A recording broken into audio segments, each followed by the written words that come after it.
হরে কৃষ্ণ। যুধিষ্ঠিরের স্বর্গ আরোহণ।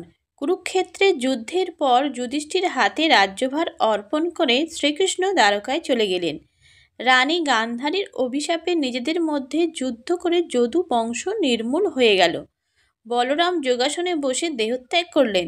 পরামর্শদাতা শ্রীকৃষ্ণ জরা নামক শিকারীর তীরের আঘাতে দেহত্যাগ করলেন।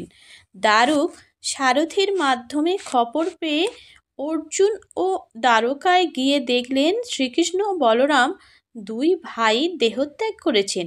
তারপর শ্রীকৃষ্ণের পরলৌকিক ক্রিয়া অর্জুন নিজে সম্পন্ন করে হস্তিনাপুরে ফিরে আসেন। আত্মীয় স্বজন বন্ধু বান্ধব শ্রীকৃষ্ণের শোকে পাণ্ডবদের আর রাজ্য শাসনের কথাই মনে ছিল না। যুধিষ্ঠির পরামর্শে সবাই ঠিক করলেন যে তারা মহাপ্রস্থানে যাবেন। দ্রৌপদীর জেদে অগত্যা তাকে সঙ্গে নিতে হলো। পরীক্ষিতের হাতে রাজ্যভার দিয়ে স্বর্গপথে রওনা হলেন। পূর্বমুখে তারা অগ্রসর হলে অগ্নিদেব এসে পথ রোধ করে কিছু খাদ্য চাইলে অর্জুন তার গান্ডীব ধনুসহ সব দিব্য অস্ত্র অগ্নিকে প্রত্যর্পণ করলেন। একটি কুকুর তাদের সঙ্গ নিল। সেখান থেকে সবাই হিমালয় পর্বত ধরে এগিয়ে চললেন, কিন্তু কেউ দেখলেন না এক কুকুর তাদের সাথী হয়ে পিছনে চলছে। তারপর কত বন, কত পর্বত, কত নদী অতিক্রম করে মেঘনাদ পর্বতে গেলেন। সেখানে দানবদের যুদ্ধে পরাস্ত করে তারা কেদার পর্বত আরোহণ করলেন। এবার উত্তর মুখে রওনা হলে পথে এক ভীষণা রাক্ষসী তাদের পথ আটকাল। ভীম অবলীলাক্রমে রাক্ষসীকে নিপাত করলেন। এবার পাণ্ডবরা ভদ্রাকালী পর্বতে এলে সেখানকার কালীমূর্তি ভদ্রাকালী যুধিষ্ঠিরকে বর প্রার্থনা করতে বললেন। যুধিষ্ঠির হাত জোর করে কালীর নিকট কলিকালে জাগ্রত থাকার বর চাইলে মা কালী বললেন তথাস্তু। তারপর তারা হরি পর্বতে এলে এখানকার হিম শীতলতায় দ্রৌপদী কিছুক্ষণের মধ্যেই দেহত্যাগ করলেন।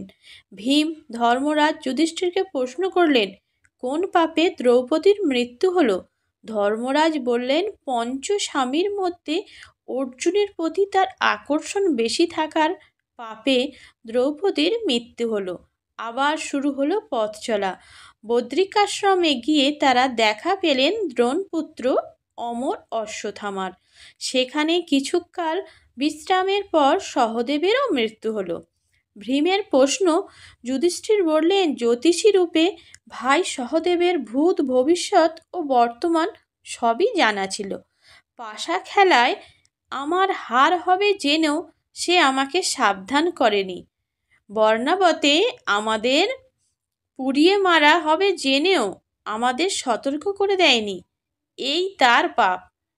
এরপর তারা এলেন চন্দ্রকালী পর্বতে। এখানেও নকুলের মৃত্যু হলো। ভীমের প্রশ্ন, যুধিষ্ঠির বললেন, কর্ণের সঙ্গে যখন আমার যুদ্ধ হয় তখন নকুল আমার কাছে ছিল, কিন্তু আমি যুদ্ধ করতে করতে দুর্বল হয়ে পড়েছিলাম দেখেও আমাকে সাহায্য করতে অগ্রসর হয়নি।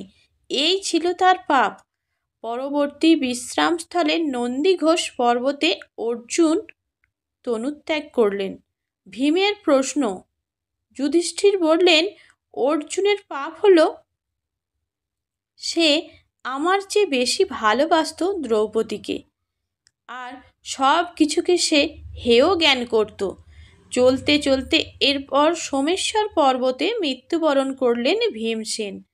হাহাকার করে বিলাপ করতে লাগলেন ধর্মরাজ যুধিষ্ঠির। এক এক করে স্মরণ করতে লাগলেন ভীমের বীরত্ব কাহিনী। তারপর মনে হলো ভীম কোন পাপে মারা গেল। অমনি ধর্মরাজের মনে পড়ল পৃথিবীর যাবতীয় খাদ্যবস্তুর উপর প্রচণ্ড লোভ ছিল তার। ভক্ষ্যদ্রব্য দেখলে সে আর নিজেকে স্থির রাখতে পারত না। লোভই হলো তার মৃত্যুর কারণ। এবার ধর্মরাজ যুধিষ্ঠির একা ধীরে ধীরে স্বর্গের পথে অগ্রসর হতে লাগলেন, আর পিছনে ছিল তার অনুগামী সেই কুকুর। গন্ধর্ব পর্বতে আরোহণের সময় হিমালয়বাসী মুনি ঋষিগণ এক এক করে দেখা করতে আসলে তিনি প্রত্যেককেই প্রণাম করে আশীর্বাদ প্রার্থনা করলেন। এইভাবে চলতে চলতে স্বর্গের দ্বারদেশে উপনীত হলেন। দ্বারপাল দেবরাজ ইন্দ্রকে সংবাদ দিলে ইন্দ্র রথ নিয়ে চলে আসেন। কিন্তু দেবরাজের ইচ্ছা হলো ধর্মরাজকে একবার পরীক্ষা করতে। তাই তিনি এক বৃদ্ধ ব্রাহ্মণ রূপে যুধিষ্ঠিরের সম্মুখে উপস্থিত হলেন। বৃদ্ধ ব্রাহ্মণের রূপে স্বয়ং দেবরাজ ইন্দ্র যুধিষ্ঠিরকে তার পিছনের কুকুরটিকে দেখিয়ে বলল, যুধিষ্ঠির, ওই কুকুরটিকে ত্যাগ করে তুমি স্বর্গে প্রবেশ করতে, কিন্তু তিনি কুকুরকে কিছুতেই প্রবেশ করতে দেবেন না।